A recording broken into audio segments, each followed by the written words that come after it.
Welcome, everybody, to a brand new episode of Let's Talk Broncos. We are live, but we are remote, so we're not at Mile High Sports Studios today. But I'm Bree Maestas, joined as always by Zach Seegers and Joey Richards, and we're here to Let's Talk Broncos. If you're new here, make sure you're subscribing. Go ahead and hop on over to the YouTube stream. We'll pop that in the thread so you can get all your questions and comments highlighted. Please come interact with the show. It's the best part of our night. Other than like relaxation time and sleep, but who needs either when you have the Let's Talk Broncos crew? Gentlemen, how are you doing this evening? Yeah, Let's Talk Broncos knows nothing about relaxation or anything like that. Zach is moving, Bree is working, I'm working. We had to cancel the in-studio today, but we're still here. We're going to be here 5 days a week, no matter what, and pushing through. And I think that, I don't know. Talking Broncos is my relaxation. That's what I'm going to chalk it up to. Good save. He's like Belichick. All he does is grind. He's just always in the tape room. He's all about that Sigma grind set, and we love to have it. I'm just doing push-ups between segments out here. Let's go. I am just just a dead tired show, but man, I'm excited. We still have a lot to talk about from Monday's action. What players are looking good, which not so good, and excited to get into it all here. Yeah, absolutely. And just in case anyone doesn't already know, you can catch Let's Talk Broncos Monday through Friday, 6 p.m. Mountain Time. But we're changing things up this week with Thursday Night Football. So you won't see us on Thursday night, but you will see us Friday and Saturday night when we bring you the preview for the Houston Texan game. So I'm super excited about that. I feel like that's our ability to stay ahead of the game. We're not just working Monday through Friday. We also see you on the weekend. I think that's the best part of all of that. I think it's pretty exciting to be here with both of you. I'm doing fantastic. As Zach mentioned, we're all a little tired, but we're always going to bring the energy, because that's what we do here. And I called you guys the right name, so I actually am getting better at this. You're on a streak right now. It's impressive to see. No, it's like 4 pods in a row. It might be. I almost called you guys the wrong name on radio on Monday, so let's not say. I think you did. I don't think it was even an almost. I think the radio audience got a taste of you never getting our names right. No, but that's all right. That's okay. You still love me. That's why we're still here working together. I don't want to delay any further. Let's get into who we think was rising or who's doing really well for the Broncos. And that's during the Seahawks game. We know it was full of mistakes. There was a lot of ill-timed turnovers. There was question marks surrounding, and now come to find out there's some injuries. I'm going to throw those in the falling category. We're going to keep it positive right now. Guys, tell me who stood out to you Sunday's game, and how do you think that that rising stock is going to affect the Houston Texans game on Sunday? Yeah, I'll start off with because I'm writing an article about this, so everyone make sure you keep your eyes open for it. Patrick Surtain played really, really good. Now, I will say DK also got his. I think it's really impressive the yards he held him to, but DK also was a damn good football player. I don't think anyone should get that mistake. I've been watching. That battle has been a hell of a battle. It has been fun to watch. But Patrick Surtain, man, it shows a lot of, what is the word I'm looking for? I don't know. It's just the way they put him in position to only guard DK Metcalf, because he followed him the entire game. You saw him playing the left side. You saw him playing the right side. It's like a lot of responsibilities the Broncos put on his shoulder for a second-year player, right? DK Metcalf is a beast, and everybody knows that. But Patrick Surtain followed him, and he held him to a low yards. This is a big play receiver, right? This is a guy that's super fast. He likes working down the field. He can go over the top of your head and catch the ball, while he can also run right by you. And Patrick Surtain had none of that. Everything that he caught was pretty much underneath, and he was tackled pretty much right away. It wasn't a lot of yards after catch, and DK Metcalf is really good at that as well. So I have to put Patrick Surtain up there. Hell of a player Patrick Surtain is. Now I will say, to affect the Texans, man, they have Davis Mills at quarterback. Great week last week for Davis Mills, but little tougher playing Ronald Darby, who also had a good day, and Patrick Surtain. It's going to be tough to feed the ball to Brandon Cooks like they want to. Yeah, definitely better than those Colts cornerbacks. Though Stephon Gilmore did get a good bit of training camp hype. Yeah, I thought what he did against DK Metcalf was really, really impressive. I think especially because if you were to nitpick his rookie season, I think one of the nits you would pick would be the tackling. I think at times the tackling wasn't and physicality wasn't at the same level of what you saw at Alabama. To give, and we can talk about the completion rate, targeting Surtain, but to allow DK Metcalf to catch the ball 7 times and only get 35 yards is really impressive. DK Metcalf is a fast, big, strong motherfucker. Yeah. He is not easy to tackle.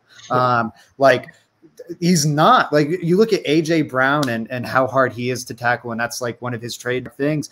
Look at the photos of those two guys in college next to each other. Like, DK Metcalf is a freak. He's not a fun tackle. And for Patrick Surtain to just consistently come up and stop him, like just the stopping power on his tackles, I thought was so impressive. I was in the locker room today interviewing him. He's got a bruise on his nose. I'm figuring that has to be from some DK Metcalf related shenanigans. Maybe even that stiff arm. I want to touch on the stiff arm really quick. DK Metcalf, strong man. As I was just saying, stiff arms him hard, and it did, shove Surtain off, but he kept his footing and was right back in the play to help force DK Metcalf out of bounds. I thought that was really nice to see from Surtain. So on a second show. With that, just how hard he is to tackle, this is a guy that's great point. It's crazy. It's getting out of control. I know. My apartment complex won't let me move in. I've been dropping motherfuckers all day long. Oh, that's number 2. Jesus Christ, Joey, take it away before it's a third. I just wanted to add on to that stiff arm because everyone was making such a big deal about it. It was out of control. Like, I've rewatched the game 3 times now, and every time that stiff arm happens, the sidelines just erupts for Seattle. Like, bro, DK Metcalf is 6'3", 230, runs a 4.33, absolutely just jacked.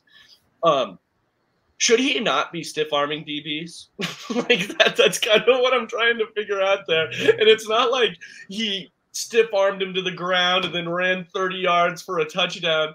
He stiff armed him. He got like 4 yards and then went out of bounds.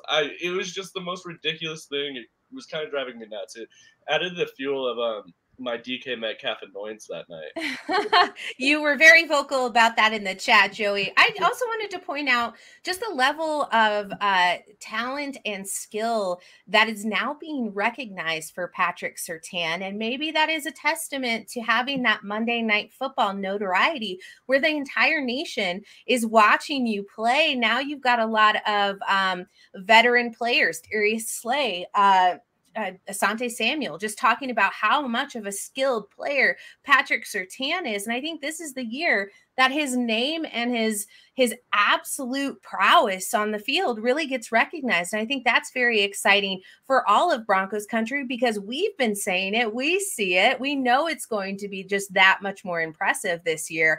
And I'm glad that the rest of the league is getting a taste of that. When his name starts trending on Twitter, that makes me feel really good about the player the Broncos drafted for last season. So for me, that's a huge rising note. And I'm going to guarantee, and I don't believe a whole lot in jinxes in this matter, that we're going to continue to have Patrick Surtain on this list going forward. Yeah, it is funny, Brie, you bring that up because he's getting a lot of recognition from people. Even past that, like Stephon Gilmore, who's known as one of the best corners in the league, also added on to there. And it is crazy. Like, that his expectations are really high when DK Metcalf has 36 yards on 7 catches and half of Twitter in the game is going, what's wrong with Surtain? Like, that's how his expectations are high.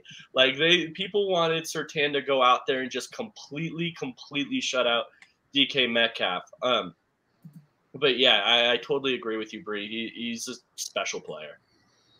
Hello, Fidel. Thank you for popping in the chat and saying hello. I wish I was in Mexico. It is a little bit rainy and stormy here in Colorado. Not as fun as we would anticipate. I think an LTB field trip is in order. So let us know the time and the place.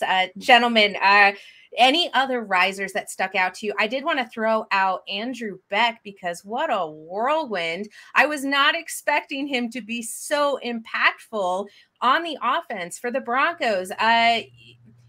Blocking was there. Targets were there. I'm pretty excited about that, you guys. What do you think about Andrew Beck? Did he show enough? And after that Saubert touchdown or near touchdown reception, I think he kind of, I don't know how to feel about that. I think they're kind of changing places. I see Zach shaking his head. Tell me about it. What you feel? I need Zach to answer to this as the Andrew leader of the pod. Yeah. Man, I'm not doing it. I'm not doing it. We're not saying Andrew Beck is an elite player because of one game. I'm not having it. I'm not having it. I'll remember that later. Maybe you could see some reshuffling with Saubert. I'd be curious about the snap count. I think Beck's versatility. Frankly, if you told me Beck would have done what he did in that game, I would have laughed in your face, just like straight up. I'm sorry. I feel bad saying it, but like from a blocking perspective, from a receiving perspective, like both catching the ball and making plays or play, but still nonetheless, after the catch, I would have laughed in your face. I would not have believed it. It is remarkable. It did not match anything I saw at training camp, anything I saw all preseason. I think Broncos fans would be a little silly to keep penciling it in. Like I saw a meme on Twitter. I think it was from like DraftKings or something. And it was like everyone rushing to the waiver wire to grab Andrew Beck after this performance. Don't do that. He's not a good fantasy target. I don't think he's going to be putting up points like this consistently. But I think what this showed more than anything is like the Broncos have 4 tight ends that can contribute. Albert O, I thought had a nice game. Just adding to what you're saying, doing a little more disorganized one here. But I think just all the tight ends are kind of risers except for Saubert because of that one play. But Saubert, I think we already knew could contribute in one form or another. Yes, he didn't make that diving grab, and like we can call it a drop. I think that's fair to call it a drop, but it is a tough grab. It's a more respectable drop than most. It hits you in both hands. Tomlinson hits you in both hands. But I'm not saying it's not a drop. Once again, I think it's more respectable than most drops because you're diving through the air, and it's a more difficult one to come down with.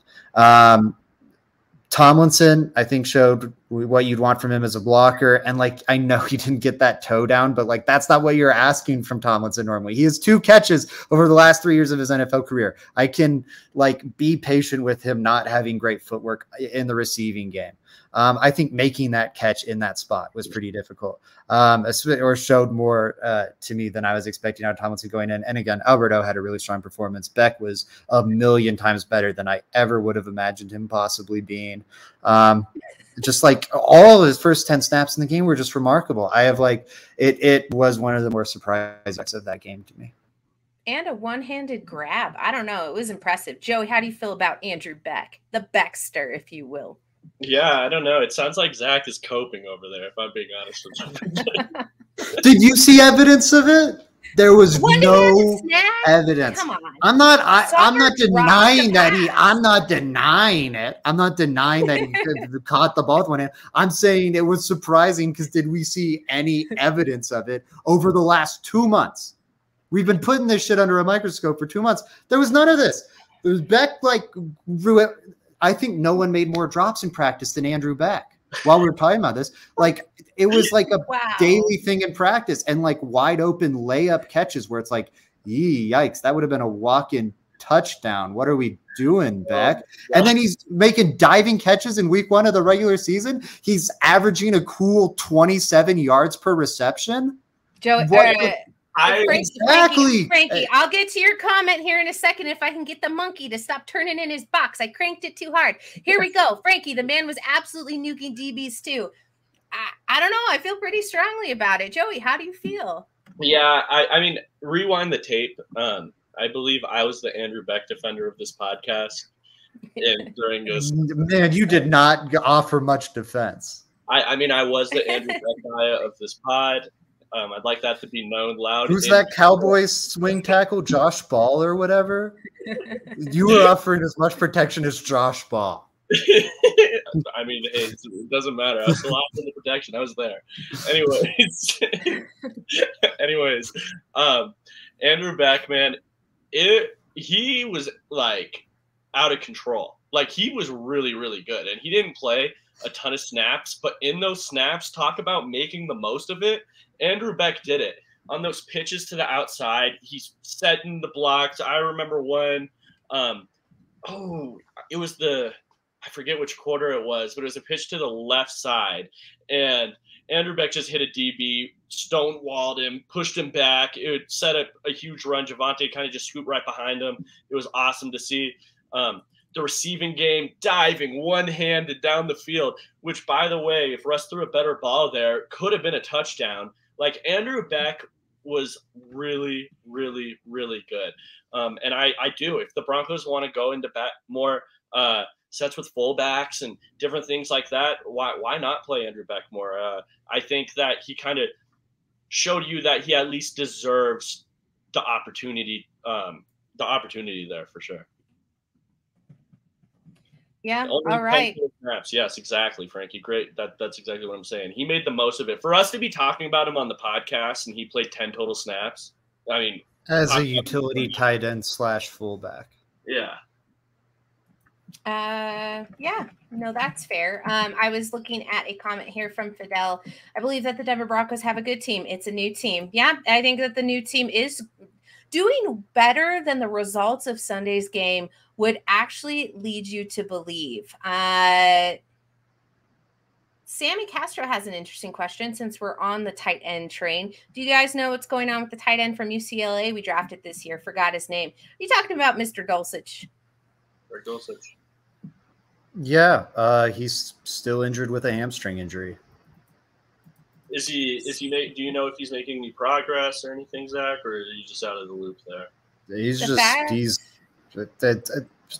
I haven't heard anything since like 2-3 weeks ago or whatever when he got put on IR. We're not going to hear from him for a while. And even when he is healthy, like, man, he had no offseason work. Yeah, and tight end is already a position that it's hard to make an impact rookie year. So with no offseason coming into the season late, it's going to be tough. He's going to be a player that you're looking at for next year, in my eyes. If he does make an impact this year, it's credit on him. We've got a really good player. Yeah, absolutely. Did either of you have additional players that you wanted to talk about their rising stock before we move on to Zach? Please go ahead, take it away.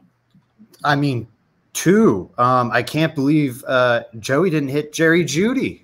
Jerry Jeudy, I mean, had to have a very low stock. I was getting high on him a little this offseason, and then I started reaching out to people, and I heard some reaffirming of maybe some of the like troublesome Jeudy smoke, and I was like, I felt like I was putting my foot out on like some sketchy ice, on a lake. And I'm like, oh, it feels like there's a little give on this. I don't know if I should be walking out there.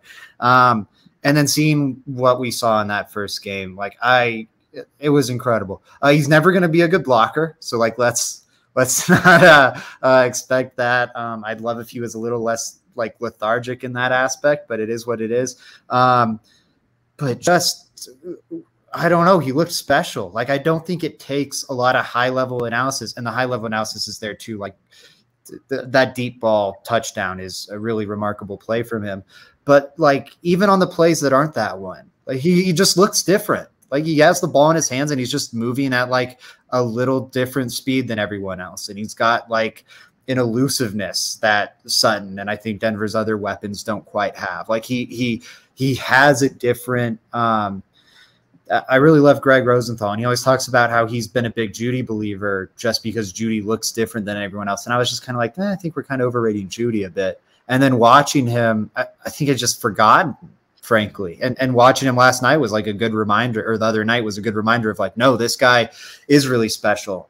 We see it, I think, kind of regularly in practice. It's harder to judge the movement skills in practice just because of the sight lines. But like, he's regularly the most talented receiver in practice. Like, you can just see him do things that are like, whoa, that's different. The talent's always been there. It's just always been a question of, can he put it all together? And there were multiple plays in that Seahawks games where it all came together. And I think it's got to get you so excited as a Broncos fan, because it was relatively hopeless. Because it's only one game into the regular season that Judy's seeing those snaps and having that sort of production. I'm a little hesitant to go ahead and just push all the chips in, but I know neither of you told me if there was any slander, I was fired. So I'm just going to put it out there that could you potentially see a little bit of a step back? Is it going to be that great every single time? Breed's mad because Russell Wilson and Jerry Jeudy are looking good and Drew Lock's on the bench. Oh my God. Can we have a conversation where we don't talk about Drew Lock? Because I'm over it. You're not. Joey, tell me, do you have anything to be worried about with Jerry Jeudy? I think maybe 100 yards and a touchdown is unrealistic every game, right? Because that would be 1,700 yards and 17 touchdowns. He'd be Offensive Player of the Year. Yeah, by far, it would be one of the best receiving seasons we've ever seen. It would probably be the best. So I don't think that that's possible. But at the same time, I think Jerry Jeudy's going to be a productive player this year. Another player I was the defender of on the pod. I don't get what, like, he misses talking about him so constantly that he has to do it here on the Let's Talk Broncos pod. This isn't a Seahawks show; it's a Broncos show, and I haven't. It's not that complicated. It's not that complicated. It's a funny bit. It's a funny bit. The Drew Lock, we hype. There was there's never been. It was. I mean, for a year and a half of my life, I had to hear from Bree about how Drew Lock was a good quarterback, and we were all too harsh on him. And now you have Russell Wilson dropping a touchdown in 340, and it's like, I don't know. I don't know about this Russell thing. Quarterback. I'm recusing myself from this conversation. And the next time, how about this for you, Let's Talk Broncos community? The next time anybody says just whitewashing history. Every time that is blatant black. Oh my God. I'm taking this to HR next, but if anybody brings up number 2 for the Seattle Seahawks, they actually owe the other 2 on the pod a drink. I am instilling that rule right now. There is no more mention of Drew Lock unless it's convenient. It's convenient that we can't bring up Bree's big miss. I think it's good to bury that and make a rule that benefits other people. I'm here for it. I'm here for the rule. I think we need the we probably need the debt it. It's been going on a little long, and it's probably time. I mean, I personally think the timeline Drew Lock jokes are funny. Yeah. Now I will say the personal Bree Drew Lock jokes are getting outrageous. Jesus Christ, it's egregious. I'm better than this, all right? And you know what? I owe him shots. Yeah, there we go, all Sammy. Right. That's not a problem. We'll get you shots, Bree. I think you're making a poor decision installing this rule, but we'll see how it works. Actually, that is a really bad thing. I don't even know what that means, Frankie. But yeah, I wanted to talk about Jerry Jeudy. I also wanted to talk about Randy Gregory and Bradley Chubb. I just realized Bree's name is still her old Twitter handle. Randy Gregory and Bradley Chubb I think there was so much questioning that unit, and understandably, because they're the biggest X factor on the team. They have the ceiling to be one of the best pass rushers in the NFL, or they could both barely play this season, and Denver could be stuck where they were last year with one of the worst pass rushes in the NFL. It ended up being absolutely fantastic. Like the first half was a little slow, but the production was all there. Bradley Chubb made 2 massive plays. The bounce into Charles Cross' hand was just lucky. I talked to Bradley Chubb a little in the locker room today about it, and he said what Randy Gregory brings as a power rusher and with his bull rush opened up a lot for Bradley Chubb and allowed him to eat. I think he's really happy to be working that tandem. So Bradley Chubb, obviously amazing. I think we all saw it. 2 sacks, right? It doesn't get much better than that. Sacks have massive impact. We talk a lot about on this podcast about how sacks shouldn't be an indication of how good a pass rusher is. But Bradley Chubb is good. I'm going to just go out there and say it. Now, I will say Randy Gregory, man, he played, I'm just looking at the snap count here, 26 snaps to Baron Browning's 33. So coming off an injury, it makes sense that he was on a snap count and Baron Browning got more snaps than him. But the impact that he had in 26 snaps is exciting. It's really exciting, guys. Like Randy Gregory, if the guy can stay healthy and on the field this year, is a really, really good talent. I don't think a lot of this offseason talk was just strictly about how little he's played.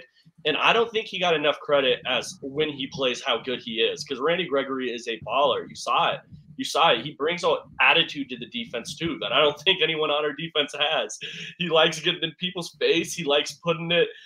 He's a physical player. He's a good hustler too. Like that fumble he got, I don't know if you guys saw it, but he worked his way all the way from that outside linebacker right outside the tackle shoulder all the way down to where that receiver caught the ball from that screen, and he ripped that out. Those are the type of plays that Randy Gregory can bring, and it just gets me excited because I love Randy Gregory. Joey, as surprising as that turnover was, when I was tweeting that, because I had looked down and looked back up, he had moved so quickly and made that play so not effortlessly, but I would say like smoothly. I didn't even realize he was the one who got the fumble. Like I was so confused. I attributed it to Justin Simmons because he had the recovery. So I just wanted to point that out. Like he came out of nowhere. He's a long, athletic guy. Like when you see him sitting next to Bradley Chubb, I mean, all these years I'm looking at Bradley Chubb like that is a big ass dude. What was this? Sorry, I had to grab this comment because like these are elite numbers right here. Pass rush win rate is one of the absolute best. Okay, Frankie's got more on it. Number 4 and number 6 in the NFL. And that's like in line with last year. Like I want to say last year, like Micah Parsons was like around 29, 30. It might have been like 32, 33%.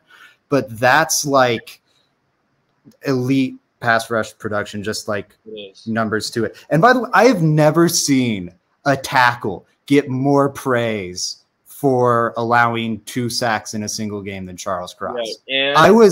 It was kind of driving me crazy. I was like, he's not having a meltdown, but like, it's not this exceptional performance we're painting it to be either. Can I also say that all 3 pass rushers had success against him? Like, it wasn't like he shut down everybody. Baron Browning had a couple pressures on Charles Cross.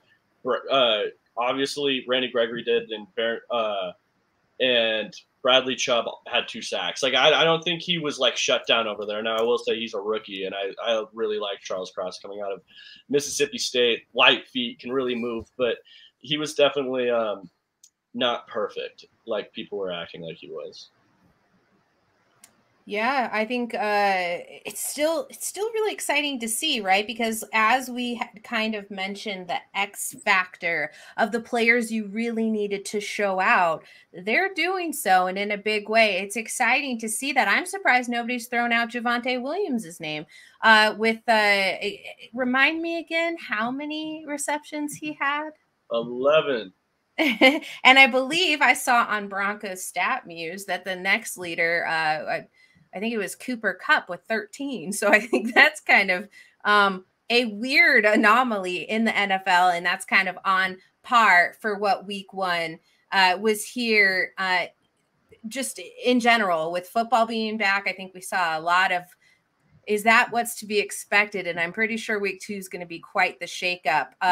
Zach, did you get all your risers out that you wanted to? Fantastic. Joey, thumbs up for me. Great. We'll go over, before we head into the fallers, don't want to get too pessimistic here, but I think that there's some important limitations and injuries to talk about prior to getting to those who are falling. Some of those may fall into this category because it will affect the Denver Broncos moving forward. Most specifically, first and foremost, Quinn Miners, who had himself a heck of a game on Sunday. I think he did really well. Injured, not on IR, but expected to be out a little bit of time. And the fatal blow to my heart that we received word of was Justin Simmons going on the short-term IR for those 4 weeks with what seems to be a quad/hamstring/general leg injury that happened actually during the game. He actually played out the rest of the game. Perhaps it was on that play that we're thinking of. I don't know. That defense was chippy and they were getting into it with the Seahawks. A lot of things could have gone a lot worse, but we just saw another player go out with a similar injury and having to have surgery. So thank goodness that it wasn't worse. At least that's what I'm hoping for. Guys, talk to me about the loss here with the injury to Justin Simmons and what comes out of it. Yeah, I mean, Justin Simmons is our best player on defense. Like, pound for pound, Justin Simmons is our best player on that side of the ball. So I think that it's a big loss no matter what. Like, you can't just lose your best player on one side of the ball and just be like, oh, we're good. Anyone that's saying that is being way too positive in that direction. Now, if I'm looking at the half glass full take there, I think it's one of the Broncos' strongest positions depth-wise. So the Caden Stearns we have Caden Stearns and PJ Locke behind him who are going to see extended roles. And Zach here thinks that Caden Stearns should have outplayed Kareem Jackson, right? He thinks that he should have been a starter. I mean, barely any snaps, but I do think he should have been a starter, 100%. Yeah. So I think that a player like that is really good to have off your bench. PJ Locke is another good one.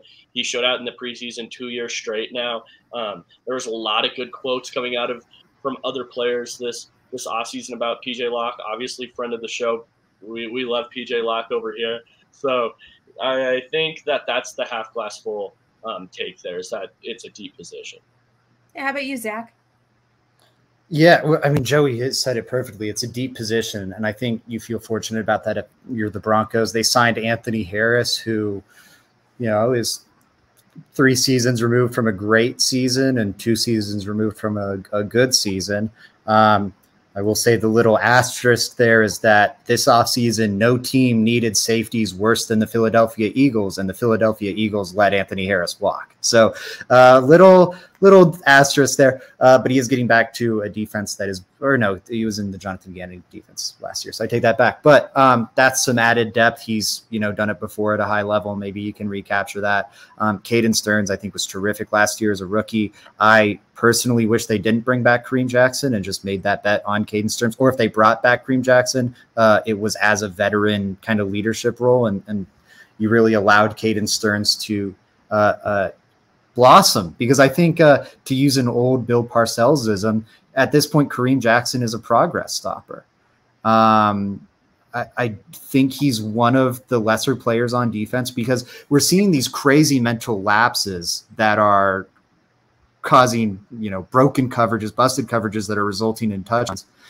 And this whole defense is about bending and not breaking. It's about allowing little chunks of yardage and not giving up explosive plays. And then when you get out in the red zone, not giving up the touchdown, forcing the field goal. That's so much of this defensive philosophy. So to have one of your safeties be a player that is regularly busting, and this goes back to last season, regularly busting and allowing explosives, allowing easy touchdowns, is in a lot of ways unacceptable. Like, from a defensive philosophy. I have a hard time not thinking that having Kareem Jackson on the roster would actually be a detriment to this team with the younger players who need to learn from underneath him. I think giving Kareem Jackson a couple of starts to see if he's able to pull it together is actually more important than just winging Caden Stearns out there and hoping that he's able to play up to the par and standard that Kareem Jackson has been able to in his career. Yes, has there been a couple of mistakes? Do I think that there's some miscues there? And has he been a little bit ahead of himself in some of those plays? Absolutely. But I don't think it's time to just throw a towel in and say that there's no reason Kareem Jackson should be out on that field or on this Broncos team. I think it was a relatively smart decision, also including the depth that was needed at the position. Joey, I see you. I just adding on to your point there, Bree. I remember when we had PJ Locke on our podcast, and I think he was even brought up during the Calvin Anderson interview. Kareem Jackson's influence in the locker room is tremendous. It's like absolutely tremendous. I think that he was mentioning how well he bridges the gap between the youth and the vets on the team, how relatable he is to the youth. So I do think plays an important role in the locker room. I think that can't be forgotten. Then, and I'm not like I said, you can bring him back and have him be a backup. Like you can't have a safety that's regularly blowing these types of plays for you. It'd be one thing. What adjustment is it? Like it's Kareem Jackson. Maybe they'll make the adjustment that they switch out the roster to the other player to Stearns, but they have to see if Jackson can still make the plays out there. And if he continues to show that he can't, then that's when you put Stearns in. You don't just throw Stearns in. It's not like we didn't have evidence of this before, though. We had evidence of it last year. They could have made the evaluation then, and you didn't. And to your point about like, well, you have to see it this season. That have to see it might have cost the Broncos 2 touchdowns in a very, very close game. They've got it. Right? I mean, they've got to see something that I'm not, apparently, if they're going to keep Jackson in. Has there been anything that you've seen from practice to show that might start to shift any? No, I think the reason Jackson's starting is because of his chemistry with Justin Simmons and because of his leadership in the locker room. Like the points you raised, I'm not saying he's entirely a negative or anything. I think he is hurting this team. Caden Stearns is a remarkable talent. Like I think that kind of gets lost in the wash, but he is a like special safety talent. I don't disagree. The reason he went in the 5th round was not because of questions of talent. It was kind of Judy stuff where it's like, oh my God, this guy has all the talent in the world. Can he put it together? Every piece of reporting we've heard is that he's put it all together in Denver, from important trusted player vets, coaches, everything. And we saw it on film last year. You have a really good backup. I think at this point, like, and Kareem Jackson does offer things to the locker room, but man, like the on-field stuff matters a lot. It hasn't been good dating back to, I don't know. There's just been a lot of bad Kareem Jackson mistakes over the past 20 games. Joey, what were you going to say? I was going to say, Caden Stearns follows Let's Talk Broncos. Caden, if you're listening to this, I know it can't be this season, but come on our podcast next season, bro. We DM'd you. We're waiting for the response. We know you watch our show. I know. We got the follow, and we were like, oh, let's reach out to Caden, and then did not come together. But fingers crossed, right. Caden. We'd love to talk to you. We are big believers. Big fans. Some of us more than most. Bree wants you riding the bench, but I think you're great. Jesus Christ. I might quit. I clicked multiple. We're on both rising and falling. Sorry, guys. That was actually an internal error on my part. Christopher Hart says Stearns was also top 30 national recruit. Listen, I think Stearns is an incredible talent. This is my love for Kareem Jackson has nothing to do with not thinking Stearns is not an incredible player. Sometimes I just have a little bit homerism running through my veins. There's a shot. That's a drink. Is that not a drink? No, it absolutely is. It's honestly, it's defeating. I'm happy. I'll get you guys both a shot for the Friday show. No problem. I've made a mistake. I love it. Who was it that said both get one? Shout out to you. It was Bree. This was Bree's whole idea. Shout out to you. Here, that's okay. So Christopher Hart pointed out you can have an opinion, any opinion that you want. I want to point out that when we, and maybe this is me also needing to remind myself that when we have these conversations, some of us are a little bit more aggressive, Zach, with our opinions and try to force them upon others as fact. So just here trying to, ride the waves. I'm just trying to make a good show. It's my show, therefore it's already ultimately a good show. I want to remind anyone, if you're watching over on Twitter or you're, hanging out in the weeds somewhere, please jump on over to the YouTube stream, go in the Facebook, comment. You see all the fun and fancy people over here in our comment section getting to interact with the show. You guys are the driving force. You get to tell us exactly where we go with this show. So comment, interact, let us know what's going on, and we'll be right here to answer all your questions. Zach's the guy who's out at practice every single day. Joey's a writing machine, and he's always watching film. And then you have me, who keeps them both in line. Now, Bree did point at Joey when she said Zach, and did point at Zach when she said Joey. I'm Zach. That's screen. Joey. On my screen, you're right here. On my screen, Zach's here. Is that Joey? That's me. Wow, that's Joey. Okay. that was not intentional. All right, guys. Zach, you kind of threw out Kareem Jackson as a faller, so I'm going to throw it over to Joey so he can give us another faller. Do you have anyone who was not performing up to what their expectations were from the Seahawks game? Yeah, I think Alex Singleton is not very good. I think that he made that pretty obvious in that game. As an NFL linebacker, it's not great. It's not great, man. He was all over the place, really. Like I didn't think he was good at all. I fell for a fake Mike Kliss today that said he was cut, and I was like, damn. Yeah, just not very good. I can't wait for Josie Jewell to come back. I think the Broncos need him. Can you? And I'm not trying to put you on the spot here. I know I unintentionally am, but I'm just curious. I was talking with Cody, also of Mile High Sports, at practice today, and Zoe and Jack. I like it. Also of Mile High Sports today, and he was talking about how he actually wasn't as critical of Singleton's performance. He kind of thought people were being overly critical, thought the bad mistake was on that missed sack of Geno that ultimately led to the touchdown, and that his game was otherwise clean. I've been in moving hell and frankly haven't had a chance to go back through and review all 22 yet. So I'm just curious, what do you think, I guess, went wrong outside of that missed sack? Don't get me wrong. He did have some good plays in the run game, a few. But I think he over pursues a lot. I think he gets way too aggressive in that. And I also think he's not a very good pass coverage linebacker. Right? Those are my two takes there. And I think both kind of showed in the last game. Was he the absolute worst player ever? No, I was being a little harsh there. I think a lot of the Broncos defense, especially in that first half, you can boil it down to a ton of miscommunications, a ton. Like there was a lot of different things going on there that you just can't have. Like when I was sitting here trying to think of fallers, only a few really came to my head as like, oh, this guy had a really bad game. For the most part, all the guys that the Broncos needed to be good played good. It was just like miscommunication here, miscommunication there. And then the mistakes were so loud because they were monumental plays. Like you can't have people fumbling at the goal line, missing the sack, back to the Singleton thing. Different things like that. I mean, at the end of the day, Singleton, I thought he wasn't very good. But, is what it is. I don't think he was the worst player ever at the same time. You're on mute, Zach. You're on mute, Zach.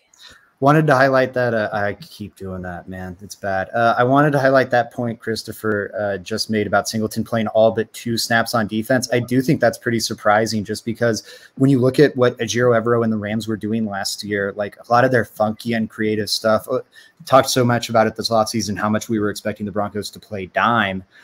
The Rams played so much dime last year because it was like, how can we get our second linebacker off the field? And they had to deploy it in some creative ways to do so, like playing that third safety a lot and getting bigger on the inside, playing Ramsey closer to the ball and whatnot. But I think it was surprising to considering they were down their best inside linebacker for them to not lean further into, okay, how do we get how do we only have one linebacker on the field at all times, and agree that we need Josie Jewell back healthy.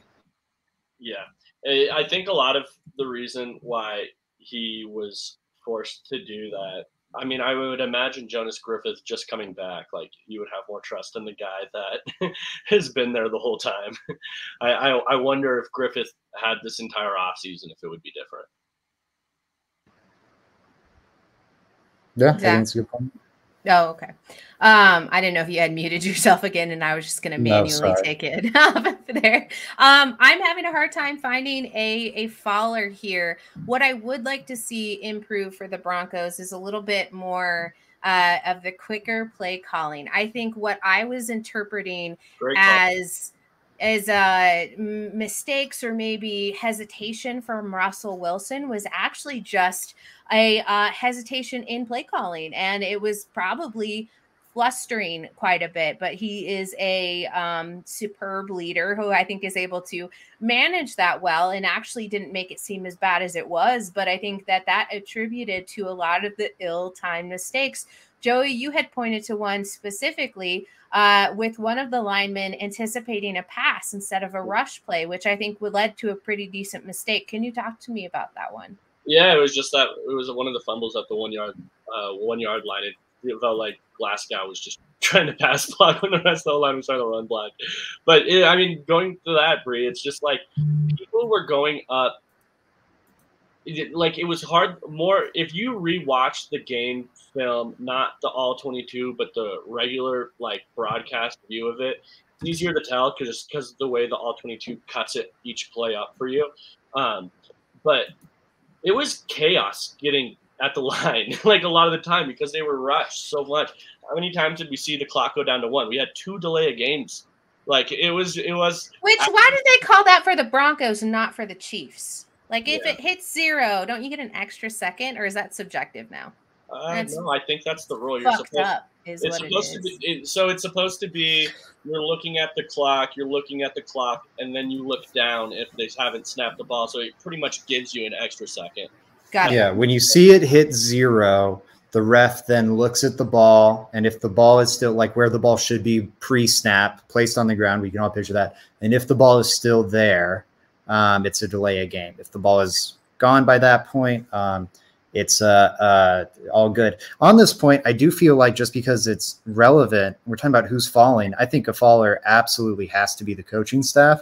I mean, we really went through that decision yesterday. I don't think we have to rehash it. I think the penalties, though, that's another thing that often gets put on the coaching staff. We need to see more discipline from the Broncos. The red zone failings, that's like situational football, always goes to the coaching. They're great on third downs, so thumb up there, but the red zone stuff absolutely have to get better there. And I'm optimistic they'll do it, but yeah, that I think is a concern. And then on the delay of game stuff, I was interviewing Cushenberry today, and he said something, or just the way he kind of like was very clearly trying to like talk around the clock issues. Like, I asked him, what was something you felt really proud of yourself in your performance against the Seahawks? And he said, actually, I thought we did a great job getting the playoff, and talked about, how all things considered with like getting out of the huddle and whatnot, they thought they were doing a good job of getting the playoff. That tells me they weren't able to break the huddle early, and they were always working with a limited amount of time. And so I think we need to see the coaching staff speed up getting that play call in. Fair. Frankie said, what annoyed me was how unwilling they seemed to take a timeout to save the delay. Hurry and be careful, boys, because we're getting a little bit of Russ slander here. Did think that felt a bit on Russell Wilson. Joey, I think you had said something about, oh, sorry, Zach, I didn't see you waving there. No, I just wanted to say really quick. I think it totally was Russ. It was, I think, a desire to, I don't know, like, I think maintaining that relationship between Hackett and Russ is going to be first and foremost kind of all season long. And I think Hackett didn't, because we've seen, I can picture Tom Brady. I think other veteran quarterbacks have had it happen in the past where they're mad because it's like, no, why did you call a timeout? I was going to get the ball off in time. And so I think Hackett almost like didn't want to step on Russ's toes there and was giving Russ every opportunity to get the ball out on time. I hope that's another thing they adjust. This practice. Yeah. Frankie also says Brady, Rodgers, etc. Take a time out there 100%. You're darn right, because it's Tom freaking Brady, Frankie. Good point. Joey, I keep cutting you off, sir. What did you have to say? No, I was just adding on to that it was just complete chaos at the line of scrimmage a lot of the time. I wonder how much of that had to do with miscommunications with the interior offensive line and pass pro during some stunts and some disguised blitzes that Seattle threw at us. It could lead to a lot of issues, right? People being on different pages. You need to have the play in there faster. That's just the end of the day. It's hard to tell just from my perspective how much of an impact it actually had. But I know that it did have some sort of impact because it's impossible for it not to. Yeah, absolutely. Any other followers that you feel like you need to get out there before we move on? I'm okay. All right, fantastic, guys. And that brings us to our very special time of the day. We've got a Joey's question of the day. Hopefully he has one. If not, we're going to go on the spot and we're just going to fake it. Joey, you have your question? I do have one. I don't think it's not that crazy of one, but I'm good. I might win. It's a Texans one. Oh, we have some music too. Since you're on music. Oh, dude, I want to die. Frankie says we didn't talk about Montrell. Yeah, Montrell's a faller. We were all really excited about him. I think it's the returner's job to decide, am I returning? Sorry, stop. It's too funny. They need to decide whether or not they should return the ball, and I think he took the ball out too many times. But I don't know. I think it's a little splitting. I'm not overly concerned about it, but it wasn't ideal. Yeah, I agree, Bree. That's fair. Christopher is hyping up Joey. Christopher is Joey's hype man tonight. Let's go, Joey. Curious, since we're playing the Texans next week, who was the Texans leading rusher this last week? This last week? Mm-hmm. I don't know the running backs for the Texans this. It can't be Dameon Pierce, because I think you wouldn't be asking the question if it was Dameon Pierce. Okay, we got 5 seconds. 5, 4. I'm gonna say Burkhead. I was gonna steal it from the chat. Christopher Hart also said Rex Burkhead. Go ahead, Joey. Correct. Oh, okay. That is correct. He had the lead. It's funny, man. I think a lot of people forget that in the league. Fantasy people must be furious at that. Yeah. He had the most rushing yards. It wasn't no running back on their team had a great yards per carry or anything like that, but Rex Burkhead was that guy. Patriots playing with Tom Brady, legend. I think people forget that Rex Burkhead is still in the league. I definitely did. I did not realize that he was still in the league. Guys, what a fantastic evening. I just saw Christopher mention fantasy football and my eyes started twitching, so we got to get out of here. It did not go well. I don't even want to talk about it, but it's been a great evening talking Broncos with you all. I don't know why I hesitate every time I say that. Like I'm going to say something. Oh, go Broncos. No, this is a Seahawks pod. Either way, guys, where can everyone find your work? Yeah, everybody, make sure you're giving me a follow at JR Drafts, and then find my writing. I'm going to take it slow this time because I'm writing an article tonight on Patrick Surtain's last game. I'm looking through the film.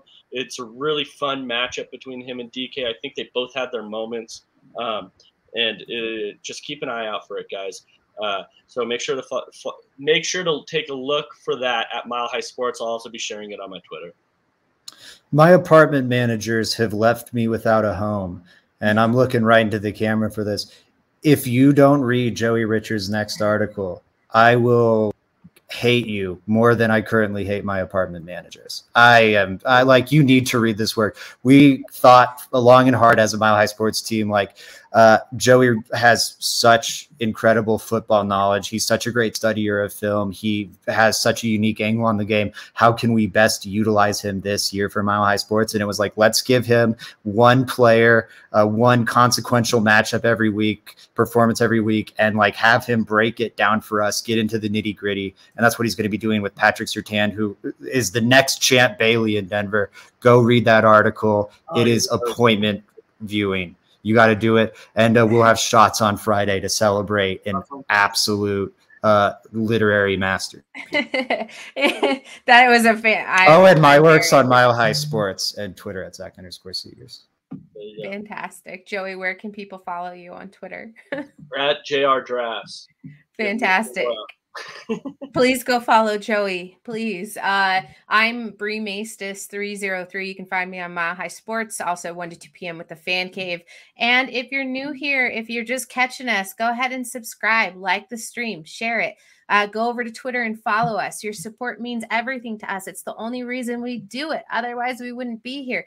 Make sure you interact in the chat. Set the notifications. I've already told you once, but I'll tell you again. Monday through Friday, 6 p.m. Mountain Time.